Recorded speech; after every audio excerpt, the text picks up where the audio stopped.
the things you have to do after divorce or separation. It's going to be an affiliate to the video I shared. That is things you should avoid after separation. And honestly, trust me, it's going to be about divorce and separation because in my next video, I'm going to be sharing with you habits single moms should stop. And some of the habits we single mothers and ladies do that actually put real men away. Honestly, that is what I'm bringing to your table. Now, what are the things you need to do after divorce or separation? I've talked about some of these things in the previous video I shared. I'm going to be linking it up and down below. But at the same time, I figure that when we avoid some things, there are things we need to actually do. And these are the things that will actually help us to put our life on track. And on a more serious note, these things are coming from the point whereby I have actually tested and analyzed the possibilities of these things, giving you a positive feedback.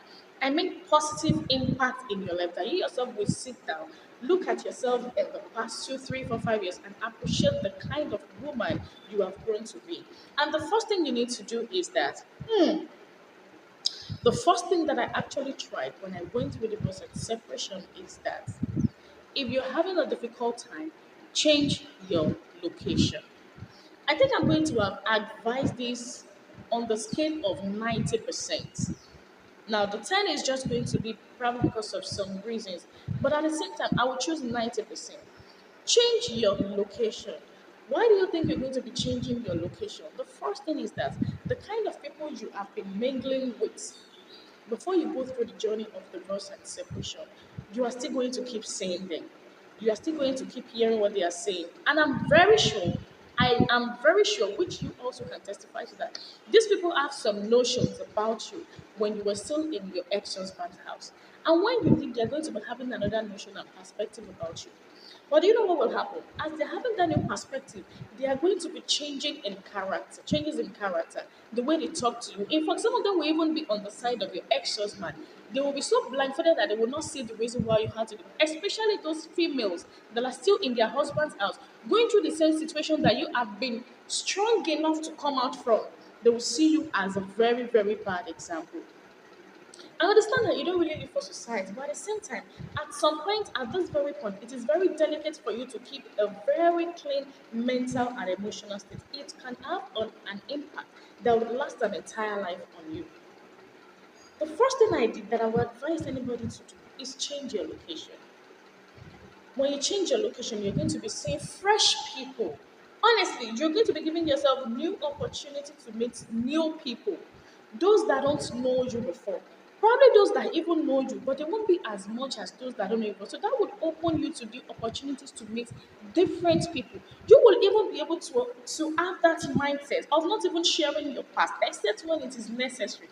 Imagine you going to a plaza to get some groceries and you met a guy, probably it was your ex-husband's friend or it was even your friend, maybe she was your hairdresser or your hairstylist and like, ah, madam, so what now happened? I heard you on it. How many people do you want to keep telling story?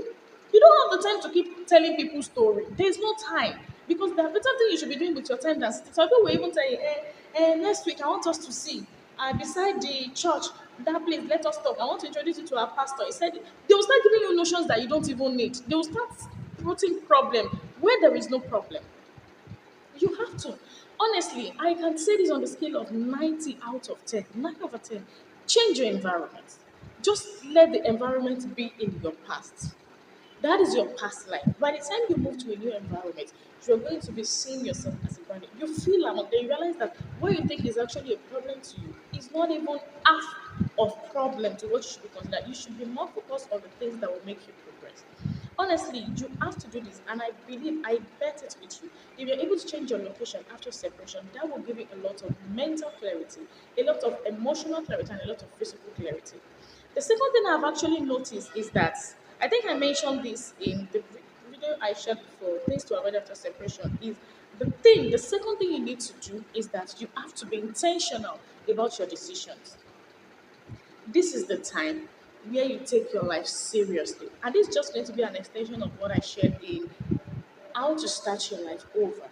You have to be intentional. This intentionality is a point or is a phase where you can do your things again. You can live on your rules, on your standards, on your norms, on your perspective. Not because somebody is telling you to do something. If you are getting a new house, why are you getting a new house? Understand your intention. If you're getting a job, why are you getting a job? What are you bringing out from that job? Be intentional. Know your intention. Even if you meet a guy that wants to be with you, what are your intentions? And the intention, nothing should be close to you settling down yet. Yes, we don't need to settle down yet. You still need to pursue that life, that goal of yours before you go to another man's house. So you need to understand yourself first before you go to another man. A woman should not be restricted to bearing children alone. Not because she does not want to be submissive, but because she needs to be a whole before she can take a part in anything that deserves or that is going to request a full attention in life. You are a whole and you're going to be a part of something. But when you are not a whole, how do you think you want to be a part? You can't give what you don't have. That is one thing you should understand. Be intentional. Do you have a goal? A purpose? Why did you leave? You need to understand yourself. What are those intentions? And if any person, anybody should come to you with some notions, what are your intentions? Let them know, let it be clear. You maintain your boundaries and your standards and your norms. You live by your rules now. Nobody is controlling you. Be intentional. Know exactly why you are going for something. Know why you are taking up some decisions. You are staying in your sister's house. Okay? How many months? I'm not talking about years now. Okay, probably there are some challenges where you are able to stand on your feet. You have some difficulty getting a job, saving. I know the first year is going to be difficult. But within the space of 1 year and two, you should be out. Yes, be out. You are getting accommodation. Yes. Even if it is just a single room, go and give yourself that space and freedom so you can start planning again. You need that privacy because you have gone through the first phase of healing. So what is keeping you down in your sister's place? What is keeping you down in your father's house? And when you are living, you don't really have to rush your except maybe you have people that their family are well to do, they have a house. But you're staying with somebody within the space of a year and two, you should be out. If you're not out, it shows you are not intentional. You don't know what you are doing. If you know what you're doing, you will leave and get your accommodation. And after you've gotten your accommodation, what is the next thing? Your kids, where are they? You yourself, are you chasing another man again? You let a man toil with your life again after the experience you've had. A man is out. So your life now, what is going on? Sit yourself down and look at yourself in the mirror. What are your intentions about your life? What did you have to do? Be intentional. I think that is the second thing I would advise anybody to do after separation. Make sure whatever action you're taking, whatever decision you are doing, whatever thing you are doing, you are saying, you're acting on, you have to be intentional about it. And the third thing I've actually noticed is that, honestly, honestly, most women, when they leave their ex-husband, they always, some or most of them will leave their kids behind. But that is not where I'm going today. If you feel you have actually taken your kids along with you and you're having some difficult time comprehending yourself emotionally, mentally, physically, socially, you should take a long time. I mean, you should spend some time with yourself alone. I know it is not easy. The pressure is a lot. Honestly, I've been there. I've been there. What can you tell me about going through divorce? Is it hunger? Is it finance? Is it society? Is it the family pressure? Is it friends? Is it myself as a whole, seeing myself as a liability? But I started seeing myself as an asset. My life changed when I started developing a very different mindset, just like I shared in Real Breakup Mindset and Affirmation. There are things I've actually learned the hard way. And one of my videos, lessons and things I actually regret before that I've turned to lessons. But when I started seeing things differently, my life changed. You can take some time alone. This time is meant for you to be able to live with yourself, wallow in yourself, and build your confidence. That is the main reason. You can actually take some time for you to be able to understand who you are. The kids might be giving you chaos. If you have trusted family members like your mom or your siblings, you can leave your kids with them for the time being, not forever. No, I don't take that. I am a fan of nurturing my kids myself because there are some habits you want to inculcate into them. There are some things they need to learn from you consciously and subconsciously that they won't be getting from any relative or even your mother or father. I can bet it with you. For the time being, you can actually take a long time and put your kids away for a while so that you would be able to understand yourself better. Maybe you need to go for some sessions, or you're having some anger problems, or you're having some tough time seeing sharp objects around, so you won't have to injure your kids, or you won't have to talk back at them, or because you are thinking about the things their father has done that is still causing you pain that you've not been able to overcome. You don't want to, extend those things to those children. I understand that part. You can keep them away for some time, then go through your inner journey. Then after a while, you need to bring them back because they are a part of you that should never leave, and you will be a part of them that will never leave. So don't cross that bridge. And the fourth thing I actually feel you must do, or women like you and I should do whenever we are going through the process of separation, is finding a new job or hobby. I shared that in the last video, things to avoid after separation. You need to create a new hobby for yourself. There are some parts of us that will come into play when we go through hardship and difficulty. Trust me, at this time when you're thinking, when you're in different thoughts, you're in dilemma, that is when your brain will start thinking about possibilities to create a new life, a new picture for you. And at this time, if your old job is not satisfying you enough, probably there is a particular thing you would have wanted to do over the years. This is time to take it to.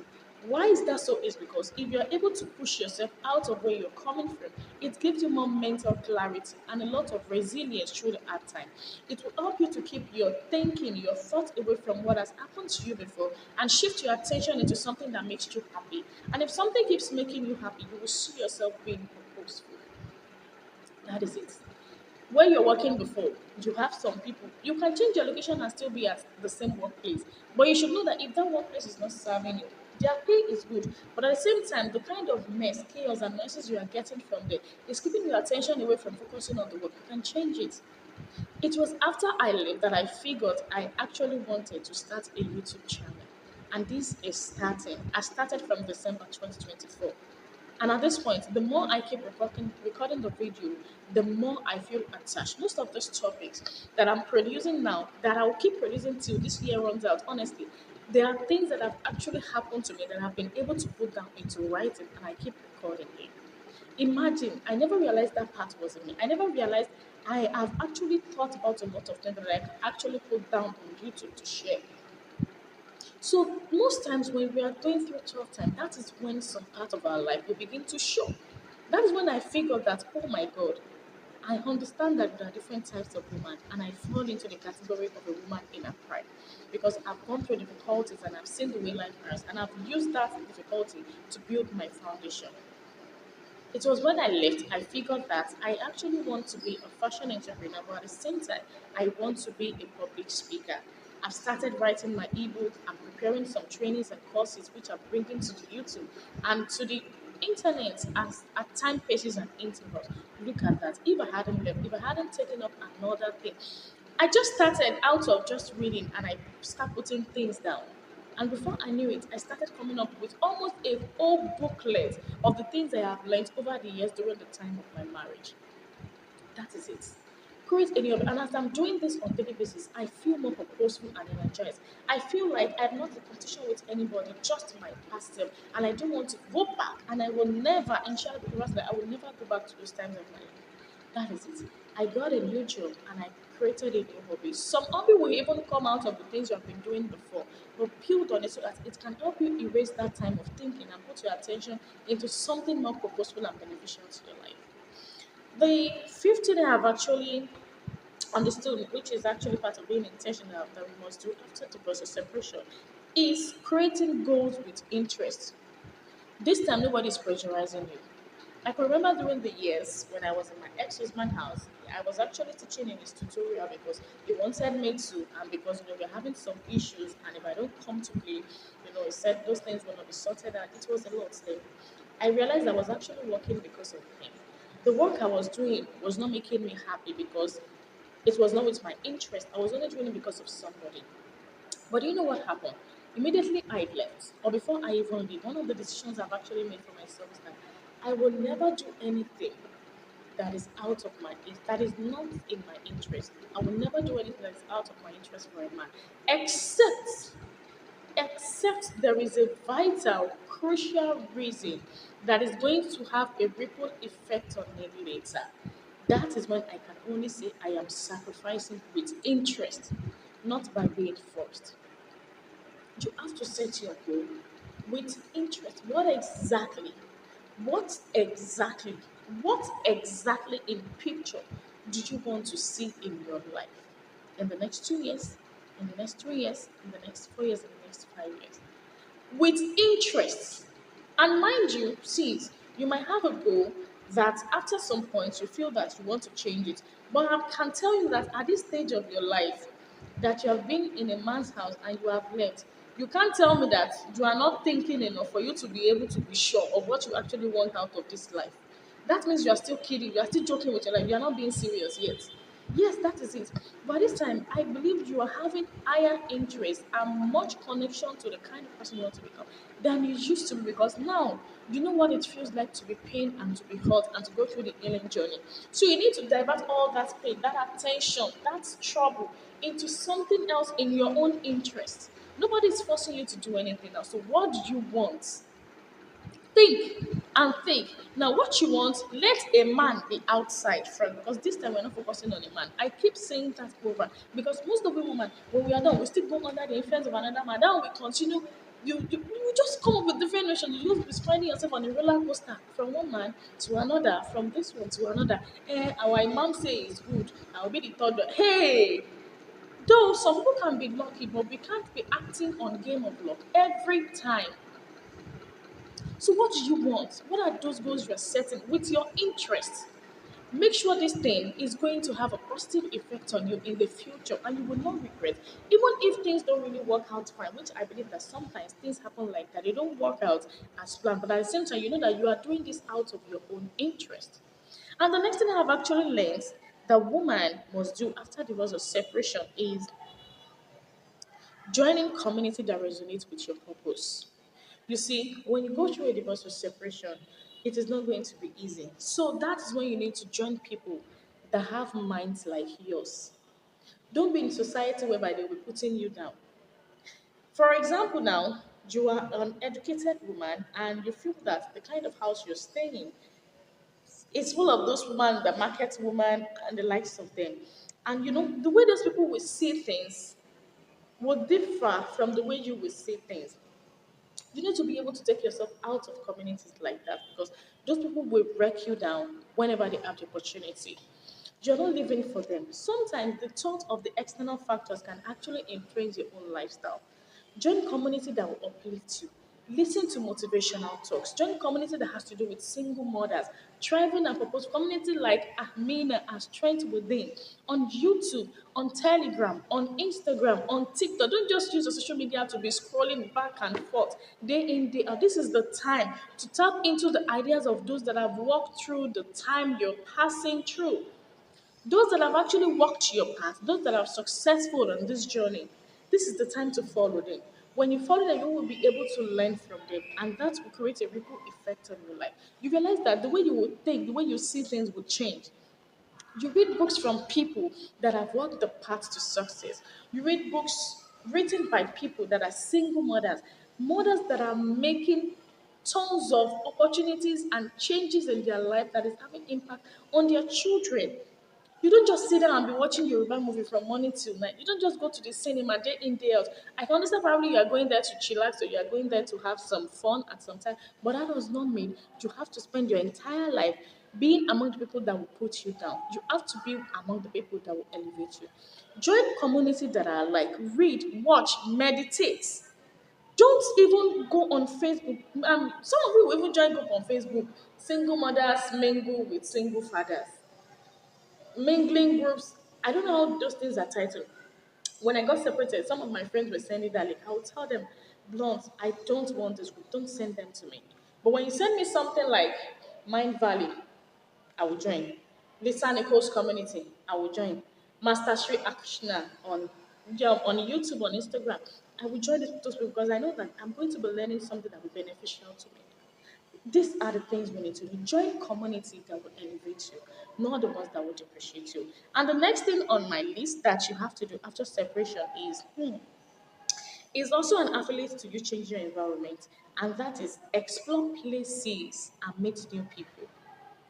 You can't tell me the height of what meeting new people would do to your life. When I wanted to get accommodation, like I shared previously, that when you're staying in somebody's place or your sister, because I stayed in my sister's place within the space of a year and 5 months before I could get accommodation. At a point, I feel that I could not meet up with the money. And Alhamdulillah, Rabbil Alamin, I met people that actually helped me. Those that gave me 50,000, those that gave me 100,000, because they saw that I am being intentional. I told them, most of them asked me out for marriage and relationship, but I told them that I am not interested in that. Some will understand, while some will not. We understand that some guys are so irresponsible, they are so unreasonable, they won't even find point in what you're saying. Some will even talk back at you, oh, you're deceiving yourself. Do you think you can help yourself as a single mother? It's not easy. I know things are expensive, but at the same time, it is expensive, and people are still buying and affording the best and best and best of fortune. So, what is now the problem? I know my present might not be justifying the fact that I am having this intention and I'm not looking like the person that will be in this position, but what I'm doing today will sum up eventually. So when these people came, I told them I have the intention to do this. I'm not interested in being with any man. It's going to be pressurizing. I swear to you, it's going to be pressurizing. But some people, when they see sense in what you're saying, and I'm going to share these habits that actually keep real men away, and those things that men love about women that we women don't really see or we don't really know. When they see a woman that is purposeful, a woman with high intellectual, even if she's not educated, men will always come back for her. Honestly, these men, they helped me even beyond my expectation without getting anything in return. And I was able to get the house. I was able to pay. I was able to settle it. And when I got settled, some even came back again. I'm still not interested in settling down. Some are still with me, while some are not. They've gone out. You know, men will always be men, and women will always be human. And that is it. You need to be able to explore places. If I hadn't gone out to different places, I started going to communities like NASFAT program. I attend Ramadan lectures. I go to places. I go for lectures from single mothers, people in the community that they are. I pick places I go. I don't just go to random places. No, I make sure I'm being selective and I know exactly what they are giving me there. I watch live sessions on YouTube by Gilead Perkins, by Lisa Nichols, by Mary Morrissey, by Anna Halasri, by the I think I'm going to be making the video on those people I've actually followed that have impacted my life positively. Honestly, I've had a positive impact with them. So explore places, meet new people, your life will definitely turn around. And the next thing I need you to do after divorce is that you need to see yourself as new opportunity. Yes, don't see yourself as a liability. This is the time to start afresh. This is the time to attract the things that you've always wanted. But if you are bringing in the baggage of what has happened to you before into your current life, it's going to what? Block, it's going to obstruct the possibilities of the things that should be happening to you. And this is one thing I have actually done that has helped and that has kept me to become the woman I've always wanted to be. You are no opportunity. You are work in progress. Things has happened. I understand that. It has not been easy. Fine. It was painful. I get it. What else? But you are still an opportunity to be tapped into. There is more within you that you carry that you can ever imagine.